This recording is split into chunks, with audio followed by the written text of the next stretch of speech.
ಸ್ನೇಹಿತರೆ, ಮೋದಿಜಿ ಆ ತಪ್ಪು ಮಾಡಿಲ್ಲ. ಇದರಲ್ಲಿ ಕ್ಲಿಯರ್ ಆಗಿ ಗೊತ್ತಾಗ್ತಾ ಇದೆ. ಆ ಮೇಲಲ್ಲಿ ಈ ಜೆಫ್ರಿ ಎಪ್ಸ್ಟೀನ್ ಅನ್ನುವ ವ್ಯಕ್ತಿ ಒಂದು ಮೇಲ್ ಅನ್ನ ಬರೆದಿದ್ದಾರೆ. ಆ ಮೇಲಲ್ಲಿ ಏನ್ ಬರೆದಿದ್ದಾರೆ ಅಂದ್ರೆ, ಅವರು ಒಂದು ಅಡ್ವೈಸ್ ಅನ್ನ ಕೊಟ್ಟಿದ್ದಾರೆ. ಯಾರಿಗೆ? ಮೋದಿಜಿ ಅವ್ರಿಗೆ. ಏನಂತ ಕೊಟ್ಟಿದ್ದಾರೆ ಅಂದ್ರೆ, ನಿಮ್ಮ ಕೆಲಸ ಇಸ್ರೇಲ್ನವರು ಮಾಡಿ ಕೊಡ್ಬೇಕು ಅಂತಾದ್ರೆ ನೀವು ಟ್ರಂಪ್ ಅನ್ನ ಒಂದು ಶಿಫಾರಸ್ ಮಾಡಬೇಕು, ಟ್ರಂಪ್ ಅನ್ನ ಇಂಪ್ರೆಸ್ ಮಾಡಬೇಕು. ಅಮೆರಿಕದ ಅಧ್ಯಕ್ಷನನ್ನ ನೀವು ಇಂಪ್ರೆಸ್ ಮಾಡಿದ್ರೆ ಇಸ್ರೇಲು ನಿಮ್ ಕೆಲಸ ಮಾಡ್ಕೊಡತ್ತೆ ಅಂತ. ಸೊ ಅದಕ್ಕೆ ಟ್ರಂಪ್ ಅವರು ಹೋಗಿ ಡಾನ್ಸ್ ಮಾಡಿದ್ದಾರೆ. ಯಾರ ಮುಂದೆ? ಇದೇ ನಮ್ಮ ಟ್ರಂಪ್ನವರ ಮುಂದೆ. ಟ್ರಂಪ್ ಪಾಪ ಇಂಪ್ರೆಸ್ ಆಗ್ಬಿಟ್ಟಿದ್ದಾರೆ ಸಿಕ್ಕಾಪಟ್ಟೆ. ಈಗ ಇಲ್ಲಿ ನಾವು ಅರ್ಥ ಮಾಡ್ಕೊಳ್ಬೇಕಾಗಿರೋ ವಿಚಾರ ಏನಪ್ಪಾ ಅಂತ ಹೇಳಿದ್ರೆ, ಜೆಫ್ರಿ ಒಬ್ಬ ಅಫೆಂಡರ್. ಹೌದು, ಅವನೊಬ್ಬ ಲೈಂಗಿಕ ಕಿರುಕುಳ ಕೊಡುವಂತಹ ವಿಕೃತ ಕಾಮಿ ಹಾಗೂ ಅದನ್ನೇ ಉದ್ಯಮವಾಗಿಸಿಕೊಂಡ ಒಬ್ಬ ಮಹಾನ್ ಕ್ರಿಮಿ ಅಂತ ಹೇಳ್ಬೋದು. ಅವನ ಬಗ್ಗೆನೂ ಮಾತಾಡೋಣ ನಾವು. ಆದ್ರೆ ಇಲ್ಲಿ ಕೆಟ್ಟ ಟೇಸ್ಟ್ ಇದ್ದದ್ ಯಾರಿಗೆ ಅಂದ್ರೆ ಟ್ರಂಪ್ಗೆ. ಪಾಪ ನಮ್ ಮೋದಿಜಿ ಅವ್ರನ್ನ ನೋಡಿದ್ರೆ ನಂಗೆ ನಗು ಬರುತ್ತೆ. ಅಲ್ಲ, ಮೋದಿಜಿ ಅವ್ರು ಡಾನ್ಸ್ ಮಾಡಿದ್ರೆ ಟ್ರಂಪ್ ಇಂಪ್ರೆಸ್ ಆಗ್ತಾನೆ ಅಂದ್ರೆ ಅದು ಅವನ ಹಣೆ ಬರ ಅಂತ ನಾನು ಹೇಳ್ತೀನಿ. ಮೋದಿಜಿ ಅವರು ಪಾಪ ಈ ದೇಶಕ್ಕೋಸ್ಕರ ಇಷ್ಟು ದೊಡ್ಡ ಸ್ಯಾಕ್ರಿಫೈಸ್ ಮಾಡ್ಬಿಟ್ಟಿದಾರಲ್ಲ ಅಂತ ಹೇಳ್ಬಿಟ್ಟೆ ನಂಗೆ ಸಿಕ್ಕಾಪಟ್ಟೆ ನಗು ಬಂತು. ಸರಿ, ಅದೇನೇ ಇರ್ಲಿ, ನೀವು ನಗ್ತಾ ಇರ್ತೀರಾ, ನನಗ್ ಗೊತ್ತು. ಬೇರೆಯವ್ರ ಬಗ್ಗೆ ಎಲ್ಲ ಏನ್ ಬಂದಿದೆ, ಅವರೆಲ್ಲ ಒಂದು ಪ್ರೈವೇಟ್ ಜೆಟ್ ಅಲ್ಲಿ ಆ ಒಂದು ಸ್ಥಳಕ್ಕೆ ಹೋಗಿ, ಆ ಅಜ್ಞಾತ ಸ್ಥಳಕ್ಕೆ ಹೋಗ್ತಾ ಇದ್ರು. ಅಲ್ಲಿ ಹೆಣ್ಮಕ್ಳು ಇರ್ತಾ ಇದ್ರು. ಆ ಹೆಣ್ಮಕ್ಳನ್ನ ಅವರ ಮನಸ್ಸೋ ಇಚ್ಛೆ ಅವರು ನಡ್ಸ್ಕೊಳ್ತಾ ಇದ್ರು. ಈ ಪ್ರಭಾವಿಗಳು, ಚಿತ್ರನಟರಿದ್ರು, ಅದ್ರಲ್ಲಿ ಎಷ್ಟೋ ಜನ ಸೆಲೆಬ್ರಿಟೀಸ್ ಇದ್ರು, ದೊಡ್ಡ ದೊಡ್ಡ ಉದ್ಯಮಿಗಳಿದ್ರು, ಇಲಾನ್ ಮಸ್ಕ್, ಈ ರೀತಿಯಾದಂತ ಬಿಲ್ಗ್ಲೇಟ್ಸ್, ಈ ರೀತಿಯಾದಂತ ಗಣ್ಯ ವ್ಯಕ್ತಿಗಳು, ಶ್ರೀಮಂತರು, ಈ ಜಗತ್ತಿನ ಶ್ರೀಮಂತರೆಲ್ಲ ಅಲ್ಲಿದ್ರು. ಹೋಗ್ತಾ ಇದ್ರು, ಬರ್ತಾ ಇದ್ರು, ಅಲ್ಲಿನ ಹೆಣ್ಮಕ್ಳನ್ನ ಬಳಸ್ಕೊಳ್ತಾ ಇದ್ರು. ಈ ಜೆಫ್ರಿ ಇವ್ರಿಗೆಲ್ಲ ಒಂದು ಪ್ಲಾಟ್ಫಾರ್ಮ್ ಅನ್ನ ಕ್ರಿಯೇಟ್ ಮಾಡಿದ್ದ. ಅದೊಂದು ದ್ವೀಪ ಆಗಿತ್ತು, ಐಲ್ಯಾಂಡ್ ಆಗಿತ್ತು. ಆ ಐಲ್ಯಾಂಡ್ ಅಲ್ಲಿ ಈ ಕೃತ್ಯಗಳನ್ನ ನಡೆಸ್ಲಿಕ್ಕೆ ವ್ಯವಸ್ಥೆ ಮಾಡ್ಕೊಡ್ತಾ ಇದ್ದವನು ಈ ಜೆಫ್ರಿ ಎಪ್ಸ್ಟೀನ್ ಅನ್ನುವಂಥವನು. ಸರಿ, ಆ ಜೆಫ್ರಿ ಎಪ್ಸ್ಟೀನು ಮೋದಿಜಿ ಅವ್ರ ಬಗ್ಗೆ ಒಂದು ಮೇಲ್ ಅಲ್ಲಿ ಅವರ ಹೆಸರನ್ನ ಉಲ್ಲೇಖ ಮಾಡಿದಾನೆ ಅಂತಂದ್ರೆ, ಇದಲ್ದೆ ಪಾಪ ಮೋದಿಜಿಯನ್ನ ಎಲ್ಲೆಲ್ಲಿ ಯಾರ್ಯಾರ ಮುಂದೆ ಡಾನ್ಸ್ ಮಾಡ್ಸಿದಾನೋ ಏನೋ ಇವನು ಅಂತ ಹೇಳಿ ನನಗೊಂದು ಕ್ವೆಶನ್ ಮಾರ್ಕ್ ಬಂದ್ಬಿಟ್ಟಿದೆ. ಪಾಪ ಮೋದಿಜಿ ಅವರನ್ನು ಬಿಟ್ಟಿಲ್ವಾ ಈ ಕಾಮುಕ ಅನ್ನುವಂಥದ್ದು? ಈ ಕಾಮುಕನಿಂದ ಏನೇನ್ ಕಿರುಕುಳ ಆಗಿರ್ಬೋದು ಅನ್ನೋದು ಕೂಡ ನನಗೆ ಪ್ರಶ್ನೆ ಬಂದಿದೆ. ಒಂದು ವೇಳೆ ಆ ರೀತಿಯಾಗಿ ಏನಾದ್ರೂ ನಡೆದಿದ್ರೆ, ಯಾಕಂದ್ರೆ ಒಬ್ರನ್ನ ಒಂದ್ಸತಿ ಮಾತ್ರ ಡಾನ್ಸ್ ಮಾಡು ಅಂತ ಹೇಳಕ್ಕೆ ಚಾನ್ಸೇ ಇಲ್ಲ ಅಲ್ವಾ? ನೀವು ಯೋಚನೆ ಮಾಡಿ. ಯಾಕಂದ್ರೆ ಆ ಜೆಫ್ರಿ ಎಪ್ಸ್ಟೀನ್ ಅನ್ನುವಂಥವನು ಮೊದಲು ಒಂದು ಶಾಲೆಯಲ್ಲಿ ಅವನ ಹತ್ರ ಯಾವ್ದೋ ಒಂದು ಡಿಗ್ರಿ ಇದೆ ಅಂತ ಸುಳ್ಳು ಸರ್ಟಿಫಿಕೇಟ್ ಗಳನ್ನ ಇಟ್ಕೊಂಡು ಒಂದು ಶಾಲೆಯಲ್ಲಿ ಶಿಕ್ಷಕನಾಗಿ ಹೋಗಿ ಅಲ್ಲಿ ಕೂಡ ಅಲ್ಲಿನ ಹೆಣ್ಣು ಮಕ್ಕಳನ್ನ ಇವನ್ ನಡ್ಸ್ಕೊಂಡ ರೀತಿಯಿಂದ ಅವನನ್ನ ಆ ಶಾಲೆಯಿಂದ ಕಿತ್ತು ಬಿಸಾಕಿರ್ತಾರೆ. ಆ ನಂತರ ಇವನೇನ್ ಮಾಡ್ತಾನೆ, ಫೈನಾನ್ಷಿಯಲ್ ಅಡ್ವೈಸ್ ಮಾಡ್ತೀನಿ ಅಂತ ಹೇಳಿ ಅಡ್ವೈಸ್ ಮಾಡ್ತಾ ಈ ರೀತಿಯಾದ ದೊಡ್ಡ ದಂಧೆಗೆ, ಜಗತ್ತಿನ ಅತಿ ದೊಡ್ಡ ದಂಧೆ ಅಂತ ಹೇಳ್ಬೋದು, ಈ ದಂಧೆಗೆ ಇಳಿತಾನೆ. ಇವನ್ ಜೊತೆಗೆ ಗುರ್ತಿಸ್ಕೊಂಡವರಲ್ಲಿ ಈ ಟ್ರಂಪ್ ಕೂಡ ಒಬ್ರು ಅಂತ ಹೇಳ್ಬೋದು.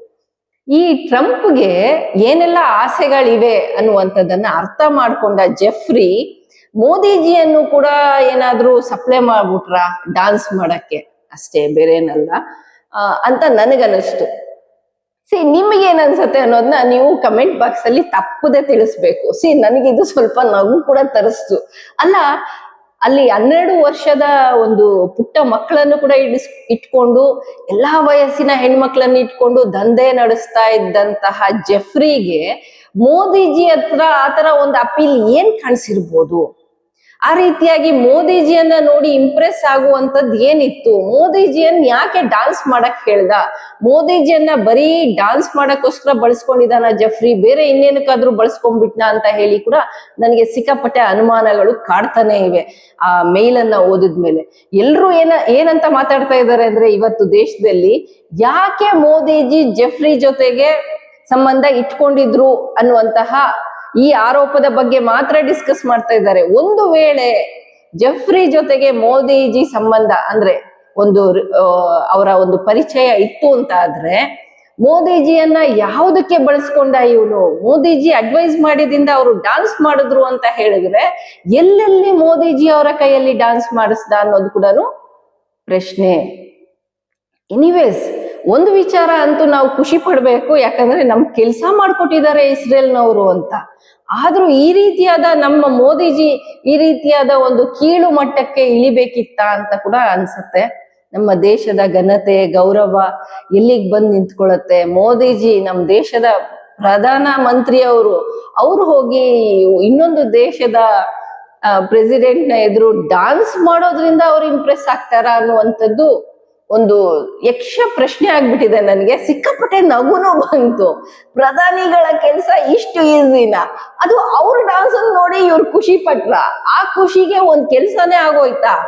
ಅಷ್ಟು ದೊಡ್ಡ ಕೆಲಸ ಆಗೋಯ್ತಾ? ಒಂದು ದೊಡ್ಡ ಬಿಸ್ನೆಸ್ ಡೀಲೇ ಓಕೆ ಆಗೋಯ್ತಾ ನಮ್ ದೇಶದ ಜೊತೆಗೆ ಇಸ್ರೇಲ್ಗೆ ಅಂತ ಹೇಳಿ? ಇದೆಲ್ಲ ಹೇಗ್ ಸಾಧ್ಯ ಆಯ್ತು? ಈ ರೀತಿಯಾಗಿ ಜೆಫ್ರಿ ಯಾಕೆ ಆಲೋಚನೆ ಮಾಡಿದ? ಟ್ರಂಪ್ ಯಾಕೆ ನಮ್ಮ ಮೋದಿಜಿ ಅವ್ರ ಮೇಲೆ ಮನ್ಸಾಯ್ತು ಅವ್ರ ಡಾನ್ಸ್ ನೋಡ್ಬೇಕು ಅಂತ? ಈ ಟ್ರಂಪ್ ಯಾಕೆ ಡೊನಾಲ್ಡ್ ಟ್ರಂಪ್ ಮೈ ಫ್ರೆಂಡ್ ಅಂತ ಹೇಳ್ಬಿಟ್ಟು ಮೋದಿಜಿ ಅವರು ಅದೇ ಕಾರಣಕ್ಕೆ ಹೇಳ್ತಾ ಇದ್ರ? ಯಾವ ರೀತಿಯಾದ ಫ್ರೆಂಡ್ಶಿಪ್ ಇದು? ಈ ರೀತಿಯಾದ ಆಲೋಚನೆಗಳು ನನ್ನ ತಲೆನಲ್ಲಿ ಬಂತು. ಅಂದ್ರೆ ಯಾವುದೇ ಕೆಟ್ಟ ಆಲೋಚನೆ ಖಂಡಿತ ಇಲ್ಲ ಫ್ರೆಂಡ್ಸ್, ಯಾಕಂದ್ರೆ ಯಾರು ಟ್ರೋಲ್ ಮಾಡಕ್ ಹೋಗ್ಬೇಡಿ. ನಾನು ನಾರ್ಮಲ್ ಆಗಿ ಹೇಳ್ತಾ ಇದ್ದೀನಿ, ನೀವು ನಾರ್ಮಲ್ ಆಗಿ ಕೇಳಿಸ್ಕೊತಾ ಇದ್ದೀರಾ. ಆದ್ರೆ ಆ ಮೇಲ್ ನೋಡಿದ್ರೆ ನಿಮ್ಗೆ ಹಂಗ ಅನ್ಸಲ್ವಾ ಹೇಳಿ?